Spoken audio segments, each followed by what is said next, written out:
Welcome to the Verdin Sports Show. I'm your host, Jacob Verdin. I got G-Sportz in the cut with me after a somber weekend of Louisiana sports. LSU got it. The Saints got it. Hanging your head a little bit. How you feeling? Are you holding it together? Yeah, I kind of expected the Saints to go to Buffalo and lose. I like that it was competitive. I like what I Mm-hmm. seen from Spencer Rattler, but all in all, man, Saints fan need to understand that's just the type of season it's gonna be. Yep. 0-4. You're fighting for the number one pick at this point, and it's tough to even try to guess who that number one pick would be, G, because you got a lot of question marks on a lot of players in this college football world. We'll start with the LSU game, give our reaction to that rough game. You can't really slice it any other way. Rough L. It's a comeback to reality moment, if you will, for LSU. I mean, and I'm not trying to say you're not a college playoff contender, but at the end of the day, G, we had questions on if this is a number 4 or top 4 team in the college football. We talked about this for what 2-3 weeks at this point. We really weren't convinced, and now we're at a point where I'm worried about the injuries because you got Weston Davis, you got Caden Durham, Aaron Anderson was slowed. You've got all this stuff about Garrett Nussmeier popping up. There's a lot of takeaways that you can have from this, but the first one is, what do you think about the health of LSU going forward, and what decisions do you have to start to make to try to alleviate the pain you're going to suffer from missing out on these key starters?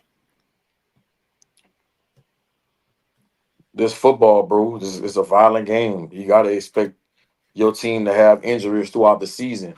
That's why it's so important to have depth behind at every position. And I think LSU has enough depth at the O line position, at the receiver position, and even at the quarterback position. I know people don't want to really admit that and really accept that, Michael Van Buren is somebody that could come in and back up Nussmeier and still give LSU a chance to win. But it's true. It's true. Especially going off of his experience as a true freshman last year at Mississippi State. He's somebody that has experience. So I think that you don't have to hit the panic button. I knew going into this game in Oxford was going to be tough. I talked about Trinidad Chambers, and just because he was a Division II quarterback, people should not take him lightly. And he showed up on Saturday, and with the play calling from Charlie Wright, Charlie Weiss, and Lane Kiffin, they did a hell of a job, bro. But at the end of the day, I thought the defense played way too many snaps, and the offense didn't help them out. I agree. Hats off to Lane Kiffin. That was it was a nice game plan overall collectively on both sides, because I feel like the Ole Miss defense completely outcoached LSU's offense. And here's a couple of takeaways I got. You were talking about the defense being on the field too much. Too much and a half. Chadwick, LSU's punter, 5 punts, big dog, 235 punt yards. If you look at LSU's total yards as an offense, it's 254. We're not even going to get into that. Here's another statistic I find terrifying. Shout out to this guy on Twitter. He said when Tulane went to Ole Miss in Oxford, same scenario, on the ground, they got 178. Now, look, did they get battered 45-10? Yes. The production, though, let's talk about this. 4.8 yards per carry for the Green Wave, and then LSU goes into Oxford with arguably more talent, and that's debatable, but they get 2.8 yards per carry, dog. What's going on? And look, I'm not going to be giving an excuse that, oh, well, Weston Davis was out. Oh, well, Caden Durham was out. I don't think that put you in this spot. What's your thoughts? First of all, whoever put that tweet up, I would love to know when did the bulk of Tulane's rushing yards come against Ole Miss? Because if it came when they was getting theirs handed to them by 20 points or more, that stat is very misleading. So uh, if I'm LSU fans, I'm not even really paying attention to that. Now, if they did that when the game was still in reach, then I can give them kudos. But at the end of the day, man, LSU just struggle running the ball, bro. They just do. I think it's a combination of the offensive line. I think it's a combination of being predictable when you're going to run the ball. I think all those type of things play a factor, bro. But at the end of the day, I don't know if it was Ed Orgeron, it might have been Jacob Hester. Somebody was talking about LSU and they said at the end of the day, they could know you're running the ball. You still have to be able to still run the ball and be effective doing it in the SEC if you want to win games down the stretch. And 2.6 yards a carry, that's not gonna cut it, bro. You're not No. gonna win these close games if you averaging 2.6 yards a carry. If you 2 for 11 on third down, when we had Joe Sloan on the podcast in the summer, what he said it's tough to win in this league if you can't convert on third down. Two Yep. for 11, bro. Come on, man. It ain't gonna happen on the road. It ain't. And if it wasn't for the tip drill with Nick Anderson catching it off the PBU from Sage Ryan, they Zero probably don't even play. score a touchdown in this game. Exactly, So G. Exactly. and Ole Miss front seven, I talked about it. Ole Miss front seven is stout. They really, really good with Dottery and Perkins and a lot of them guys. They D tack, I forget his name, 52. He's pretty, really, really good. He get a lot of penetration. But bro, their secondary was average at best. I thought LSU should have had way more success against this secondary than he did. I really did. And that is very, very concerning going forward. Because guess what? When you play Texas A&M, when you play Alabama, when you play Yeah. Oklahoma, they secondary Mhm. gonna be 10 times better than what you seen on Saturday against Ole Miss. Now give Pete Golden some credit. He did a good job of bracketing Aaron Anderson early on and making them go to other people. But at the end of the day, bro, they didn't have success. And I think that they're gonna have to do a whole makeover as far as who's getting the most targets in his receiving core going Yep. forward.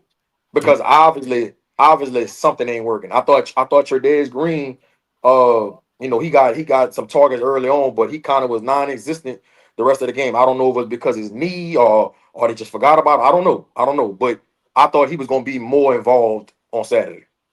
I agree too. Yeah, and then to your point in terms of the targets, bro, Chris Hilton got targeted and got a reception in the first quarter. After that, nothing. And then I look at the stats, bro. Him and Jelani Watkins on the season almost have the same yardage. And bro, we thought Jelani wasn't going to do much this year. And it's not to say nothing about Jelani. It's to say something about Chris Hilton and his production and what they're doing in terms of utilizing him. I feel like there is a lot of underutilization, but it's tough, I guess, to scheme and get guys open in a pass game when you cannot run the football. And I want to ask you about this too, because I saw a lot of times where they're Golden's putting 3 men on the front and they're getting through, stopping the run, and LSU's blocking 6. What do you do with that? Is that a physicality thing? Is that something that you can clean up real quick? Is it a communication problem? Explain that. Pete Golden knew that his front seven was better than LSU's offensive line. So that's very disrespectful to come out in the 30 front, bro, He hung him. and say we dare you to run the ball. Yeah. That's disrespectful. I'm just saying. And they was dropping 8 majority of the game. They was dropping 8 majority of the game. And so that's gonna be an ongoing issue, man. If they can't find ways to run this ball, people are gonna take this formula that Pete Golden used on Saturday. I And agree. people should understand something. Although LSU can't run the ball, I've seen a ton of teams in the past. Let's talk about some Lincoln Riley teams that even when he was at Oklahoma, bro, they didn't run the ball effectively all the time, but they still was able to generate points and get a whole bunch of yards from the receivers throwing the ball down the field. Mm-hmm. So yes, the running game has to get implemented and they need to have some success. But I think it's a bigger problem. I really do. I don't think it's just about the running game. I think it's a disconnect somewhere with the chemistry from the receivers and us. I think it's a disconnect with the play calling from Joe Sloan to what Nussmeier does well and what he doesn't do well. I think it's a combination of all of that, bro. And they got to get it fixed coming out of this bye week. 100%. And look, the bye week did come at a perfect time. So that's my positive coming out of this is that you get to rest. Everybody hopefully gets to recharge. You can look at film, hopefully fix some of these rough patches. I want to ask you one question before we hop out of here. Do you think, because you said something last week and it hit me on the field in Oxford. We were talking about teams that just go so ham on one side of the ball in the portal. And LSU did bring in pieces on the offensive side, obviously. Brought in a lot of wide receivers, yada, yada, yada. My point is, should they have brought in maybe one more offensive lineman? Like, is it a lack of talent thing? Is it just like, what's going on with that? Because I'm scratching my head now just thinking like, man, we had the number 1 transfer portal class. We probably should have brought in one more guy in the trenches, if I'm being honest. But what's your take? I don't think the offensive line is as bad as people saying it is. I think Okay. it's a massive offensive line. When you look at them step on the field, they look like a top tier SEC offensive line. They have guys on that line that's NFL caliber. They do. I think it's a schematic thing. Okay. That's just my opinion, and I could be very wrong about that. But when I'm watching the game, that's what I look at. Right. Yeah, it's a big shakeup from the expectations, maybe not expectations, but from the opinions that were floating around about LSU a few weeks ago to now. Now Vegas has LSU minus 200 to miss the playoffs. You went from the number 1 team in the SEC to number 7. Let me ask you this too, because we were talking about how it's going to be rough to go on the road, play these type of SEC teams. You're first off, you need to play better complementary football, but second off, you're gonna have to stop shooting yourself in the foot. This is what's worrying me, G. If you look at these ESPN analytics, these are our next 4 games in terms of toughest SEC games, not consecutively, but Vandy, you're gonna play them on the road. A&M, you get them at home. Obviously, Bam on the road, and Oklahoma on the road. Look at this though; they're predicting them to go 1-3 for what it's worth. Now, obviously, this isn't a perfect breakdown. ESPN analytics have been wrong before, but gee, if you chalk this up just for what it is at face value, this potentially could be another 3-loss season. Predict this stretch for me, because I mean, we did say a week ago I think the next losses are Alabama and Oklahoma, but now do you worry about a game like Vandy on the road?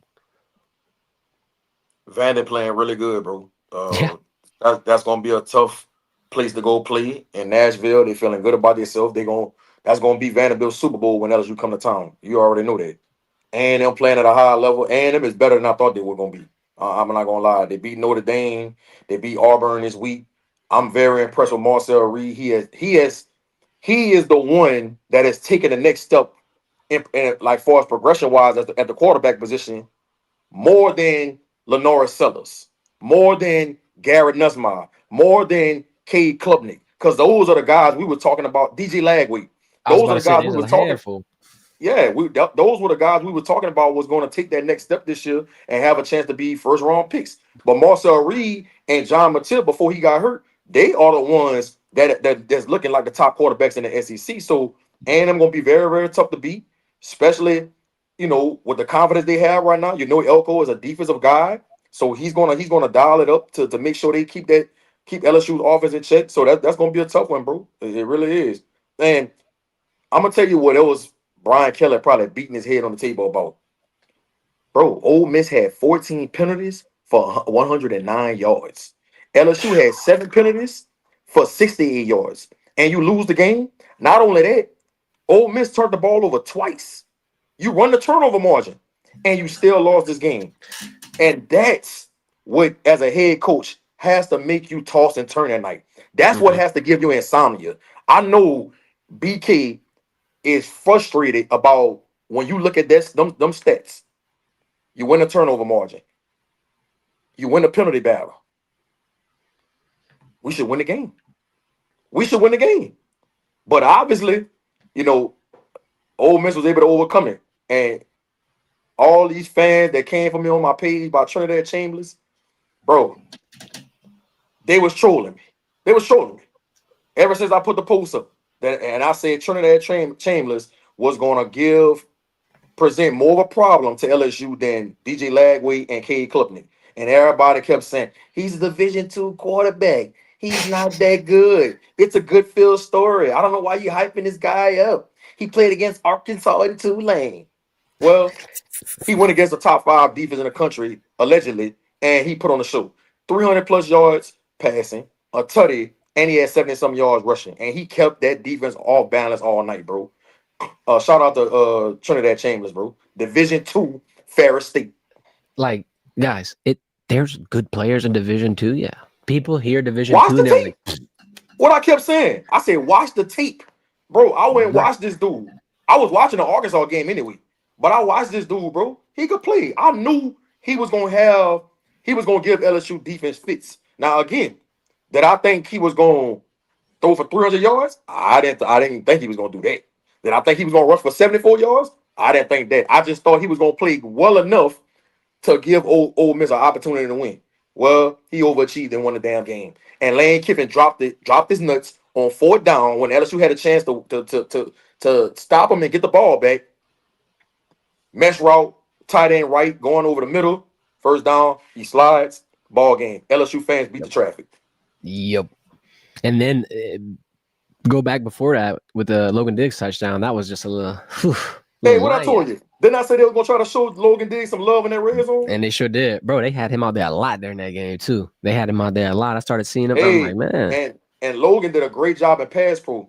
I was watching him on Saturday, bro. Like when LSU was sending blitzes, he was doing a good job stepping up and giving pass protection for his quarterback.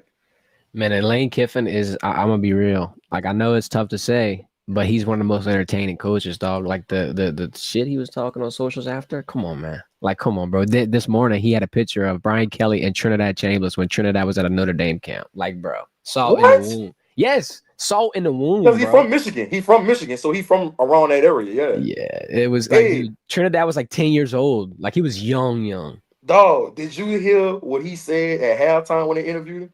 Mm-hmm.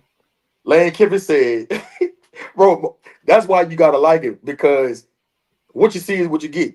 Yep. He don't put on the facade. He said, yeah, the only touchdown they scored was a fluke off a tip. You know, I think we're gonna be fine. And then he made the comment after the game, telling me, I'm looking for Witt. I want to see if he got the over. Like, bro, just repeatedly. And then on Twitter, Witt throwing up. Why is he throwing up? Tempo. That's it. One word. Tempo. Got to him. Like, man. Shout out Lane Kiffin. Or maybe him and his daughter had a long night the night before. I don't know. Hey, a different kind of I tempo. don't know. A different kind of tempo, huh? Shout out Witt Weeks, man. Let's react to this AP Bowl, bro. They had a switch up and a half. My first takeaway is obviously LSU and Ole Miss swap places. Ole Miss goes to number 4. LSU goes to number 13. And I agree with it. I'm not going to lie. And here's another thing I want to say. All season, we've been saying, look, hey, Penn State's going to play Oregon, and that's the moment the rankings are going to shake up. That's the moment they get tested. It was that moment for LSU as well. The entire rankings got tested at this point. LSU drops, Penn State drops. And here's another thing that I want to say about these rankings, dog. So people see LSU at 13 right now, and at a face value, they think they are on the brink of the playoffs. I want to remind you how teams are about to leapfrog. Think about this. The Big 12 champion favorites right now, contenders, our guys, the Red Raiders at number 11, Texas Tech. Gee, that's an automatic top 4 bid if you win the Big 12. So now number 11 slides in, and then everything's going to reshuffle. Here's my point. You are the 7th squad in the SEC. If you count every team out, there's 16. You're theoretically mid-level. Is it early? Hell yeah. Very early. My point is, though, maybe, not a lot of people are going to like to hear me say this, G, and I want to hear your reaction right after. If Clemson was not ranked number 4 preseason, I don't think LSU cracked the top 10 all year. I think they would have been at this spot at 13, maybe 11 at the best, but I guess this is the spot, quite frankly, that maybe LSU should have been all along. What's your take? I gotta call a speed a speed. So Penn State loses to Oregon, and they only drop down 5 spots. I think, okay, now hold up. And LSU, but I'm just saying, and LSU was at the 3 spot, and they go down 10 spots, bro. I think I think Oregon was at 6. So they're probably just taking a loser and putting them in the winner's old spot. Ole Miss was at what, 13? 14? Ole Miss was 13. Yes, they directly swapped 4 to 13. They act like they lost to Louisiana Tech or something. Bro, they lost to Ole Miss. Ole Miss undefeated. And Ole Miss got a good team. How you go down 10 spots though? I just don't agree with that. I want to add more context to this though in this regard. Also, theoretically, Ole Miss became the number 1 team in the SEC that night, with Alabama beating Georgia in the same night, because where's Alabama in the spot, G? They're at number 10. They're actually, if you count it out, Alabama is 5th, because you got Ole Miss, Oklahoma, A&M, Texas, Bama. Bama just beat Georgia on the road, dog, in a crazy-ass game. Bama should be at 7 over Penn State. If you're gonna make LSU go down 10 spots, ain't nowhere in the world Penn State should go only down 5 spots to number 7. They should flip-flop with Bama. Penn State should be 10. Bama should be 7. I respect that. I like that shuffle because Alabama's beating Penn State in a neutral site game, and don't even get it twisted, bro. Here's the bottom line. The AP poll is just trash, bro. I'm sorry. Because, look, Vandy's 5-0, and they're at 16. God bless. You got all kind of other teams in this regard that I feel like Vandy might, They ain't going to last too long. Nah, Notre Dame, they're hanging in there at 2-2 at 21. Come on, man. 2-2. Ooh. They got to run the table. Oh, what? Of course. Run a table and a half. And they gotta look good doing it. Yeah, buddy. No more close, decisive 1-point possessions here for Freeman. Before we get out of here, I want to get your reaction to the Saints. Still 0-4.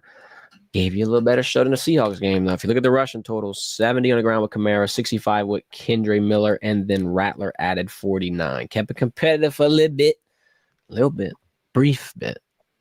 What's your takeaways? How are you feeling about the Saints right now?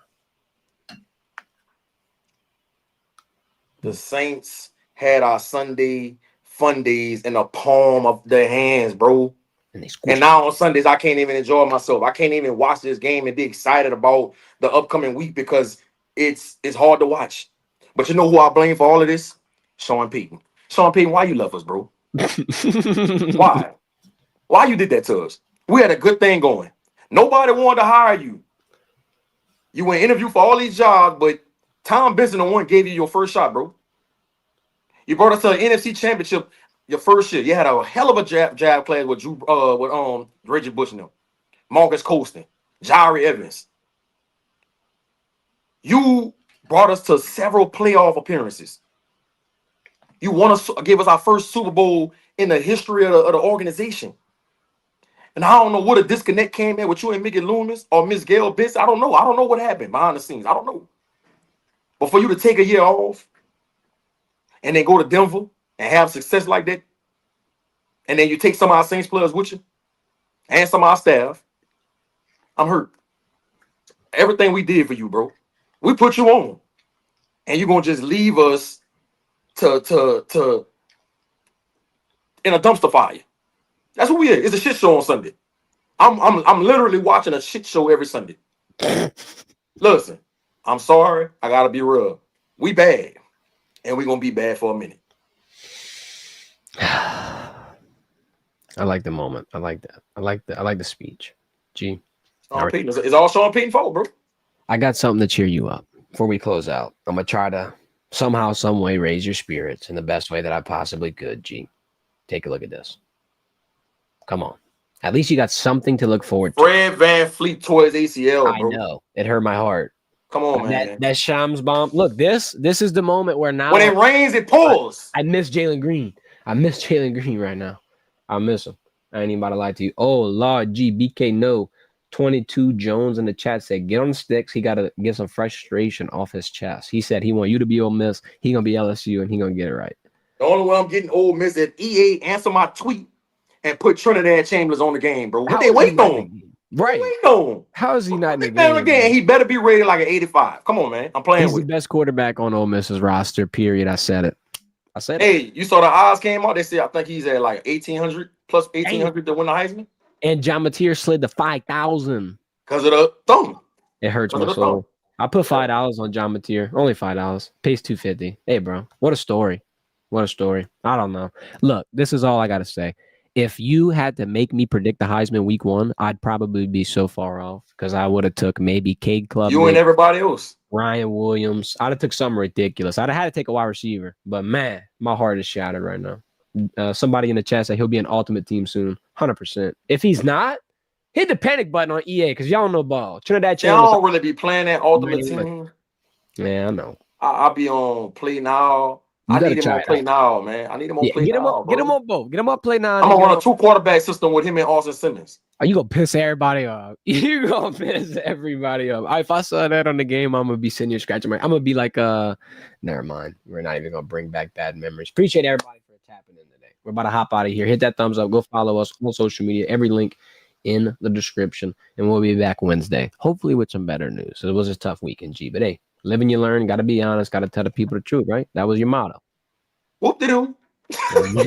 Yeah, have a good weekend. Appreciate your time.